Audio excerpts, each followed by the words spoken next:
in verse 1 of chapter 7, I saw 4 angels standing on the 4 corners of the earth, holding the 4 winds of the earth, that the wind should not blow on the earth, nor on the sea, nor any tree.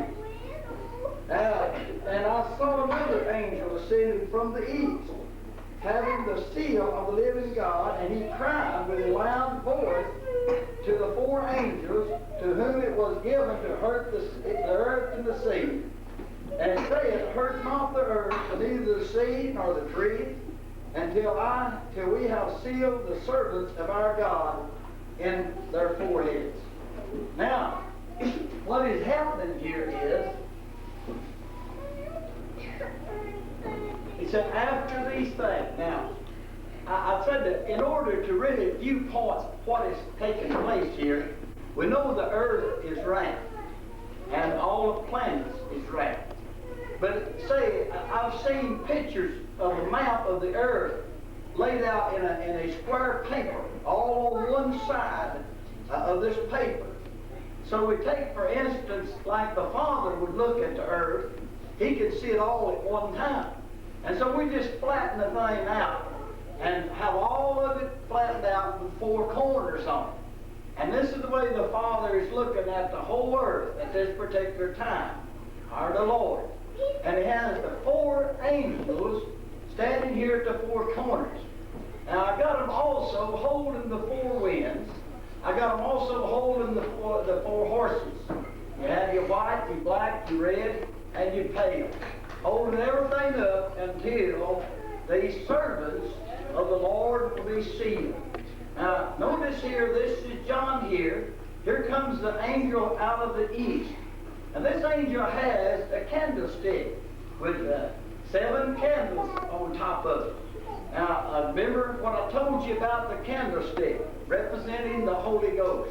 The only one, or the only seal that can seal servants like this, that the devil or won't take over doing his reign on earth, would have to be sealed with something more powerful than the devil.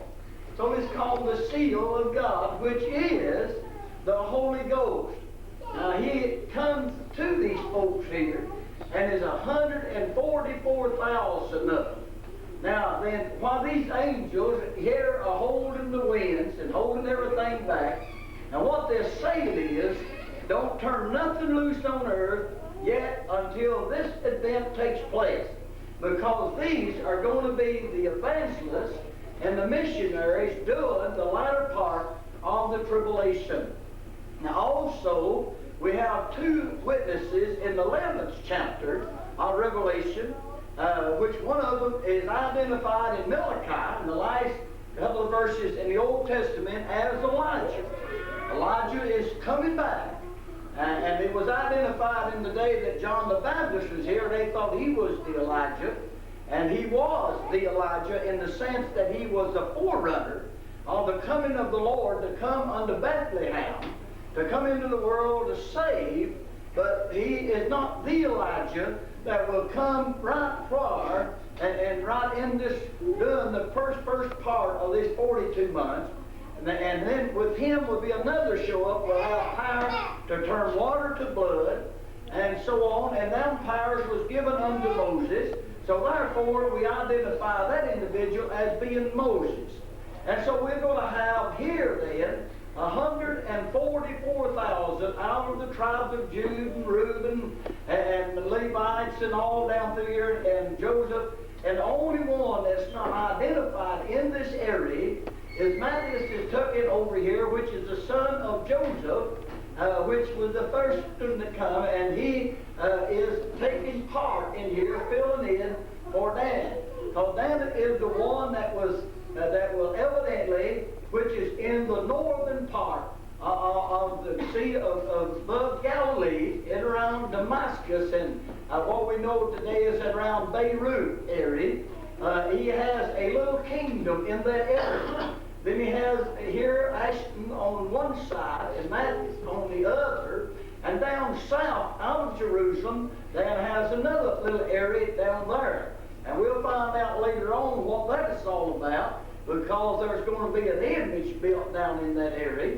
And so we find then that this is John, and he was told here what he was seeing. And the angel came here from the east, having the seal of the living God. And so he sealed 144,000.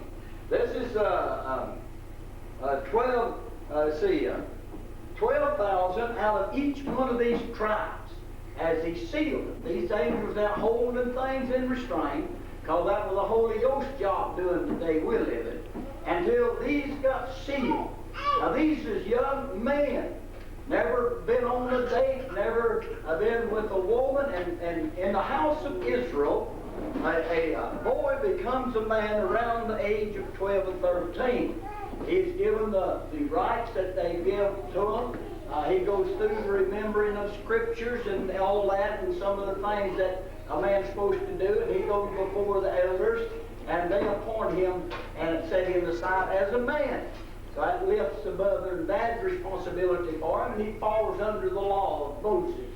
And so we find then that these were sealed. Now, these have not been sealed yet. These have not been chosen yet, and they will be 3.5 years after the church, or we're gone. This here part here will begin to take place. And so then they were doing this, it says here. I heard the number of them that were sealed, which is 144,000. Then after, it said then, all these was evangelists, and they will be winning souls. Now, doing these 42 months there, we're going to find a lot of folks going to be saved. But the problem with being saved in those days will be that you have to endure to the end. And because the mark of the beast, the name and the number, that's going to rise up during this period of time. And so you'll have to shun away from that. My families will be starving to death because they can't buy food if they don't take the mark and the number and the name and so on. And so it's going to be rough times. But I found out that these are going to have a special blessing for being saved and coming through this great tribulation. And he said, after this, I beheld and lo, a great multitude which no man could number.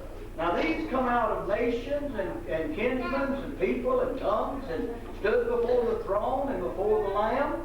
And these were clothed in white robes and palms in their hands. Now those down here are showing the great multitude here. Just a couple of them, but that's the great multitude represented, with palms in their hand. Remember when Jesus rode into Jerusalem on the donkey? The young folks went along in front of him, and they put palms in front of him and the coats and things, because here come the master, the king, and so on. So then these remembered that. And so they were saying, we're ready to lay this down for the coming of the Messiah, the coming of the Lord. Now the beauty about this 144,000 is here, it says, wherever they go, Jesus goes with them. You find this in the 14th chapter. We'll get in that a little further on over. And so Jesus will be along, watching over them, and nothing, absolutely nothing can hurt these young men. They're sealed with the seal of the living God. Nothing can hurt you and I, as far as our soul is concerned, because it's sealed with the Holy Ghost. Amen? And so we don't have to go through what these folks have to go through with. But then he said that it said here that and then salvation is of our God, saying this is set upon the throne, and unto the Lamb, and all that stood around about the throne, and about the elders and four beasts, and before the throne, and on their faces, and they worshiped God, saying, Amen, blessing, glory, wisdom, thanksgiving, and honor, and power, and might be unto our God forever and ever. Amen. Now, this particular group here was those in heaven. That was us as we fell down before the Lord. There were 420 elders, means we're there. And this means God is there. And this lamb means Jesus is there. And this candlestick means the Holy Ghost is there. Then all the great multitude of the saints will be there. We'll see this event taking place and begin to shout the glory of God over it. And then we find then the angels here. And so it says here that one of the elders asked him, said unto him, what are these which are arrayed in white robes? Whence cometh that? And he said unto me, Sir, thou knowest. And he said unto me, or said to me, these are they which came out of great tribulation. You see, now he identifies this group of individuals. Now listen, a great multitude which no man can number. That's amazing, isn't it? That'd have to be into the millions and billions and trillions. That'd be a great number. And these are going to be saved during that period of time, just in that short period of time.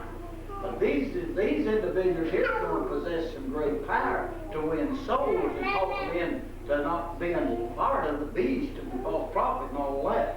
And so he said he knowed it, and he said, these are great multitude. Now, the beauty about these were, he said they had washed their robes and made them white in the blood of the Lamb. Without the blood of Jesus, there's no remission of sin.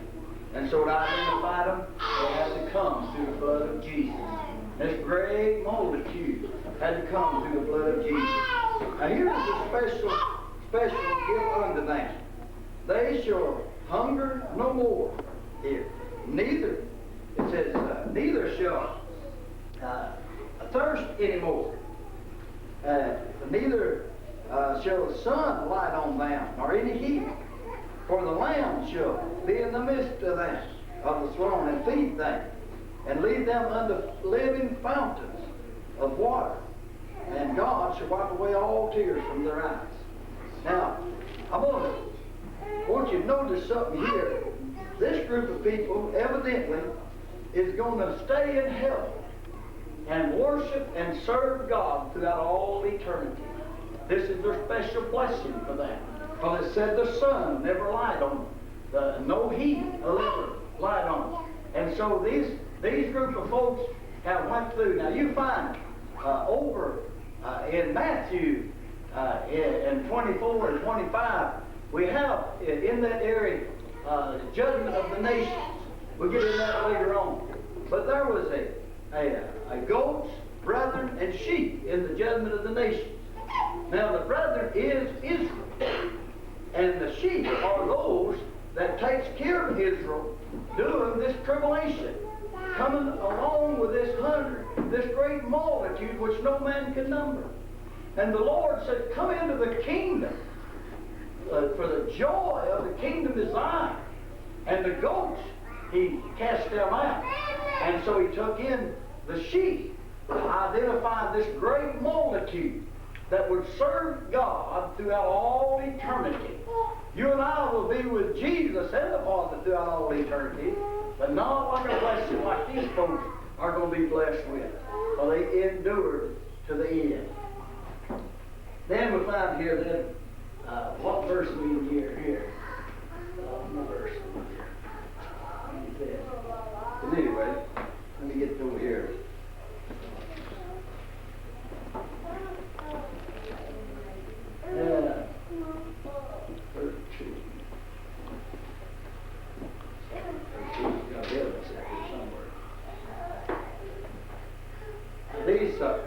This here, again, I'm going to point out to you these beasts. Now, there's 4 of them, and one of them had the face of an eagle, a man, and a calf, and a lion. Now, this rainbow type individual here, and the throne here, represents the presence of the Father. I didn't try to draw him, no man has seen him, so I just put some eyes and nose and mouth there so they said he hadn't. But anyway, it might look altogether different from what we imagined. Then this is the Lamb here. This is Jesus with the little lamb. Now these 7 horns and 7 eyes represent the presence of the Holy Ghost wherever he goes. The Holy Ghost is there. And then those that worship are along here, the elders, and then all the angels begin to worship. Now all these 4 different faces are identified different in in Ezekiel and Isaiah, and a little bit different in the book of Revelation. But what he's really saying is that every creature under the heavens, God has a part in it. Whether it be man, fowl, or beast of the field, or a calf, or cattle, whatever, it all belongs to God. He knows all about that. And so it represents the presence of the Father. And you six-winged creatures that have eyes that within and without, all that is identified. And that's all with the presence of God. And that's in chapter 7, verse 17.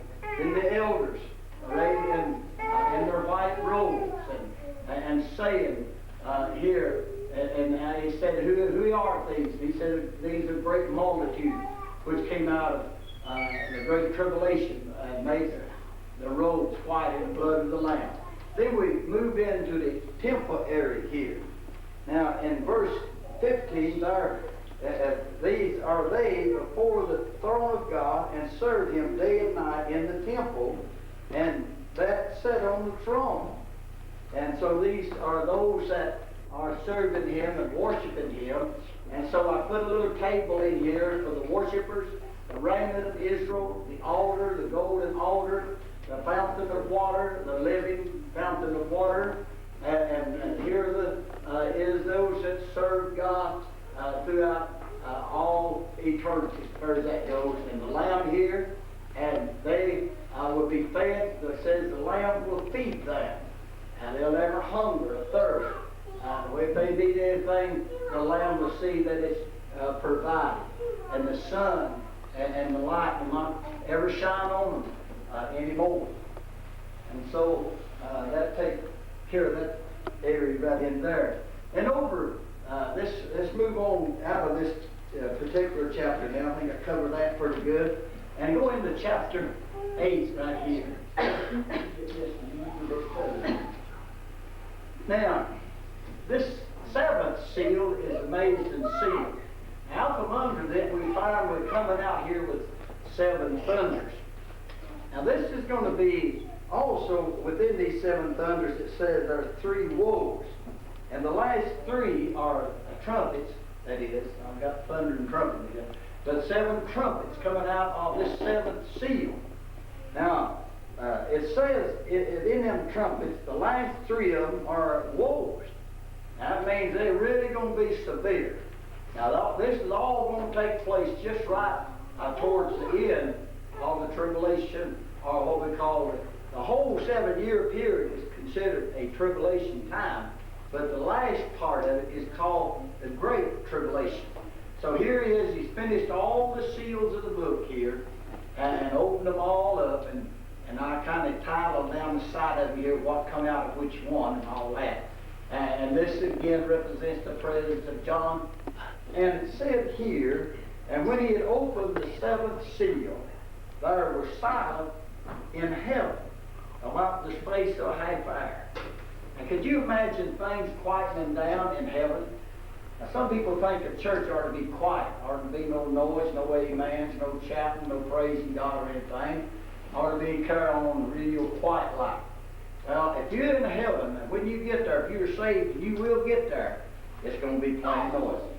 And if you're not saved and you get in hell, it's going to be plenty noisy. So the quietest place that we're going to be is actually right here. But nevertheless, we find, though, that it's going to be a silence. Now this is a pause for the opening of, or the beginning of, the 7 trumpets.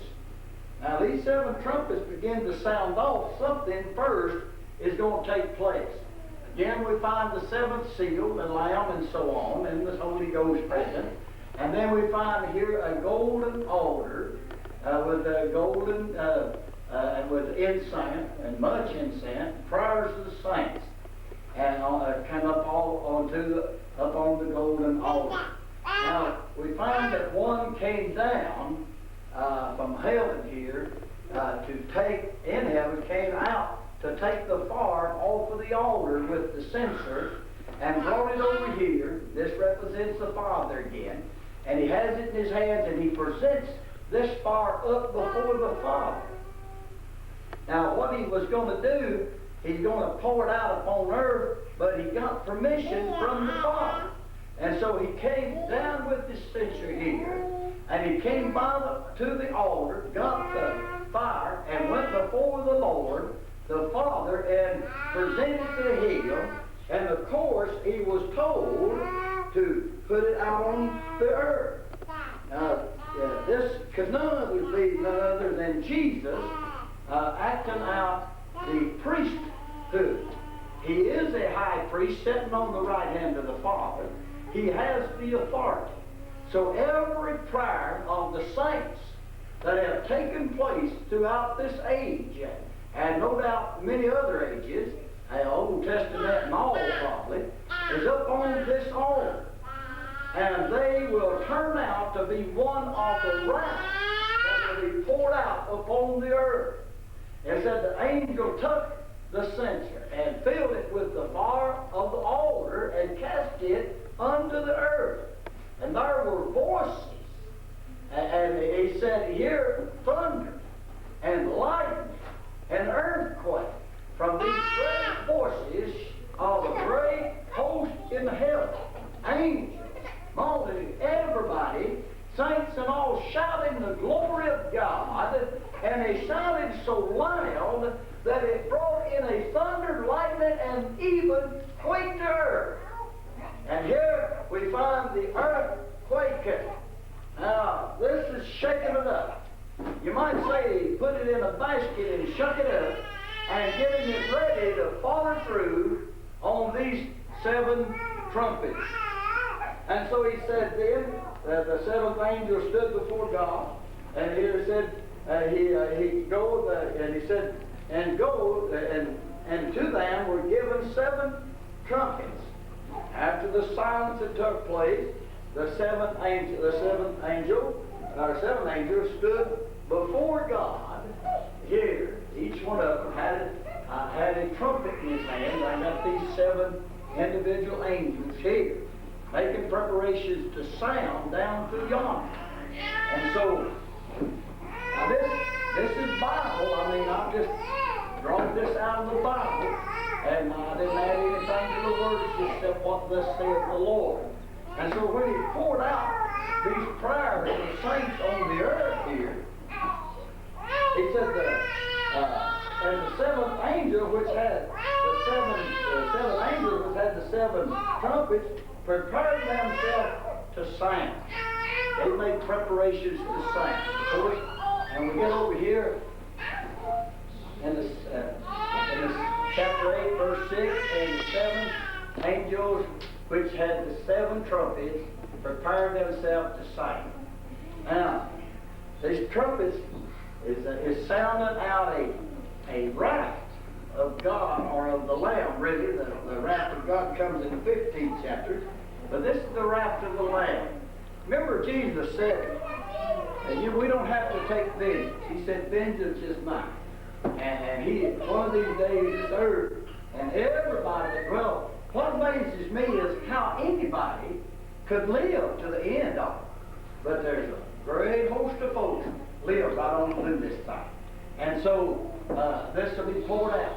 Your prayers will be answered. Surely, surely, they will be answered.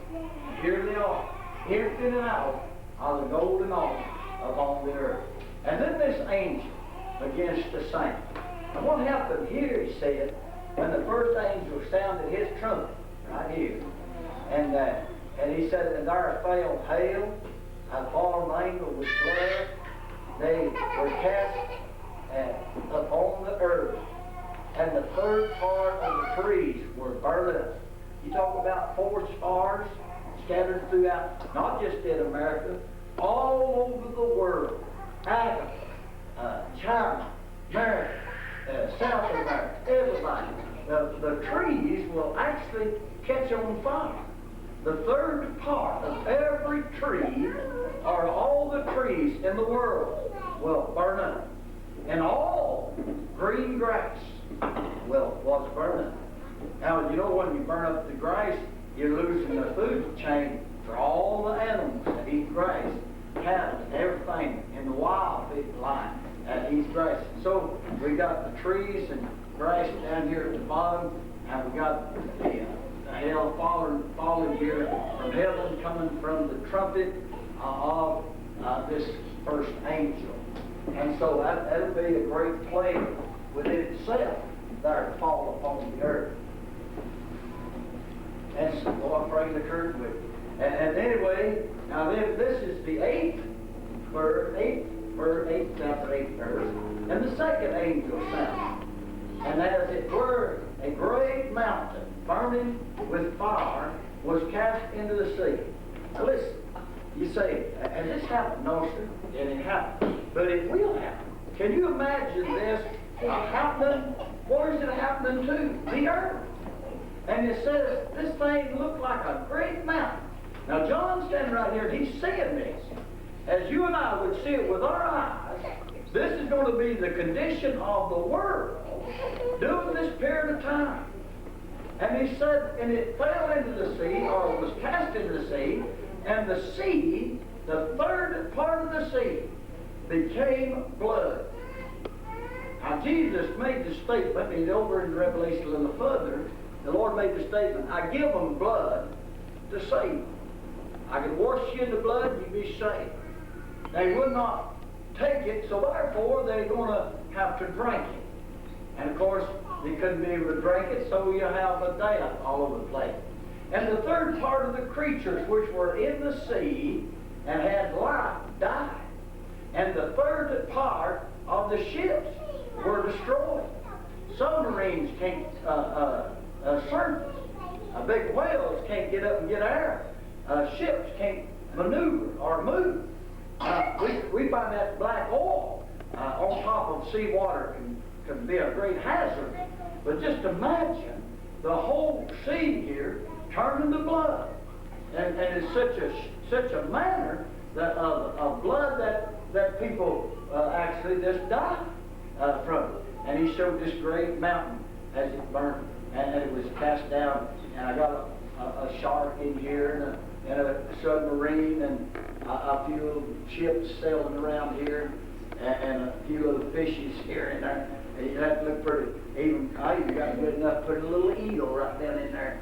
But anyway, the sea was being troubled during that day. Now, the sea is important to man. It's actually the filter of the world. Every bit of the water that you pump from the ground, one time or another has passed through the sea. The sea is bedded down with sand, and it is salt, and it's a purification system for mankind. So you go out to draw water out of the faucet, it's going to be bad water because the filter is gone bad. And so therefore, it's going to be hurting the water of the world. They say that it takes one drop of water. You say you put a drop of water out of here in one of these mountains somewhere. It takes it 20 years to absorb through the ground back into the water shelter down in the earth. 20 years. But this will upset the water. And we'll notice as we get on in here later on, this is in chapter 8 and verse 10. And the third angel sounded, and there fell a great star from heaven, burning as it were a lamp, and it fell upon the third part of the rivers and upon the fountains of water. Now, of course, with this action here, would naturally kick off this action. And this star falling from heaven here is called wormwood. Now, I didn't try to identify this. Scofield identifies it as the devil because he shows up here in the 9th chapter. Nevertheless, whatever he is, he's bitter. And so it says, he called for the wormwood, and it came down, and it turned the water bitter. Now, with the blood and the bitter water, you got double problems. Then not only do you have a problem with that, but something is happening in the universe at the same time. When the fourth angel begins to sound, you see, and the third part of the sun was found. and the third part of the moon, and the stars, and the third part of them was darkened, and day shone not. For the third part of it likewise the night. And so this throws a disturbance onto the ocean. And when the moon has any interference whatsoever, it throws everything in the universe out of balance. And of course, you know, this is coming up as a forerunner of what's going to happen in the 16th chapter when he turns the vials loose, which is going to be really rough. But nevertheless, this is taking place. And then we'll close tonight with this one, the angel in John, and he said, behold, and heard an angel flying through the midst of the heaven, saying with a loud voice, woe, woe, woe to the inhabitants of the earth, by reason of the other voices of the trumpets and of the three angels which are yet to sound. What does he say is, you've been having a picnic up to this time, and look out. Now, John will show up somewhere within this area here in these last woes. I haven't got him just exactly figured out where to put him in here, but he has 7 thunders in the 10th chapter to turn loose on the earth. I think what that will be actually will be the announcement of the coming of the Lord on the horse. And I'm going to try to place that in there later on, but just for a feel of thought here. And so the universe is going to be disturbed. I hope you got a little something out of it. Now, like I said, this is just a preview of what is going to happen. A preview. I just think when you get the real feel of it going, or the real picture of it, and if a person wasn't saved, you need to think about being saved. If knows someone lost, please get them saved. Did you know the biggest portion of those people that's going to receive the mark of the beast and his number are people that has heard the gospel and refused it, and the rapture takes place and then be left behind, and they have no hope. They won't be a part of that great number of multitude. Never will they be saved, everlasting Lord. And then he that don't endure to the end. There'll be some of them that will hold right in there right up to the last minute. Then they'll deny God. Remember one time Job's wife told him to just go ahead and curse God and die. He done gone too far. That is the forerunner or the type of what's going to happen to man and women during the tribulation. They're going to look, some woman look at her husband, and she'd had the mark of the beast or something, and she said, just go ahead. I said, you can't buy or sell. You're going to starve to death. You just well go ahead and curse God and die, or curse God and get you some food, and so on and so. That'll all be taking place. People with families do the same thing. So what Job's wife done was actually showing what was going to happen in the tribulation time. Did you know a lot of the Old Testament, New Testament things tell us events that's going to take place? Well, you take the Isaac and his bride. It was a type of Jesus meeting the church and so on. Adam and Eve in the garden is a type of being in the millennium age, 1,000 years and so on. So it's a typical of those things.